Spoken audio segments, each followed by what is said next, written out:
সোমবার সকাল ৯টার পর মন্ত্রিপরিষদ বিভাগে আসেন প্রধানমন্ত্রী তারেক রহমান। এরপরই স্থানীয় সরকার, মুক্তিযুদ্ধ, অর্থ, স্বরাষ্ট্র, শিক্ষাসহ বিভিন্ন মন্ত্রণালয়ের সিনিয়র মন্ত্রীদের সঙ্গে আলাদা বৈঠক সহ একগুচ্ছ কর্মসূচিতে অংশ নেন প্রধানমন্ত্রী।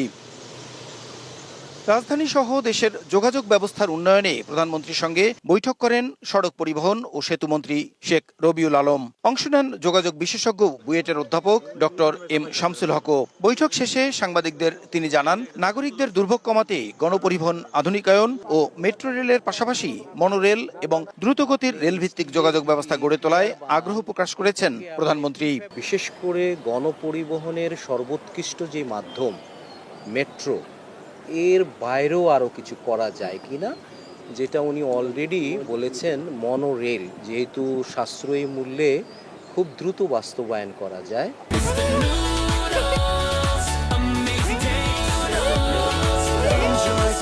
নারীদের নিরাপদ গণপরিবহন না পাওয়ার বিষয়টি নিয়ে প্রধানমন্ত্রীর উদ্বেগের কথা জানিয়ে এম শামসুল হক বলেন, আগামী 6 মাসের মধ্যে তাদের জন্য ইলেকট্রিক বাস চালুর নির্দেশনা দিয়েছেন প্রধানমন্ত্রী।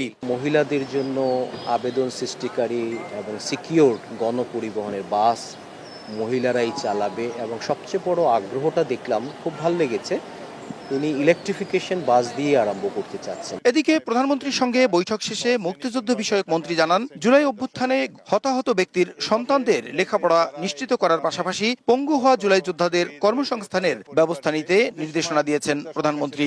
জুলাই যোদ্ধাদের কল্যাণের ব্যাপারে মাননীয় প্রধানমন্ত্রী অত্যন্ত কনসার্ন। জুলাইতে যারা ক্ষতিগ্রস্ত হয়েছে তাদেরকে কল্যাণ এবং পুনর্বাসনের জন্য কয়েকটা স্কিম আমরা নিয়েছি। ভুয়া মুক্তিযোদ্ধাদের নাম তালিকা থেকে পর্যায়ক্রমে বাদ দেওয়ার পাশাপাশি মুক্তিযোদ্ধা হিসেবে নেওয়া আর্থিক সুবিধাও ফিরিয়ে আনা হবে বলে জানান হাফিজউদ্দিন আহমদ। ভুয়া মুক্তিযোদ্ধাদের নাম ধীরে ধীরে পর্যায়ক্রমে আমরা বাদ দিয়ে দেব। প্রসূন আশিস, সময় সংবাদ, ঢাকা।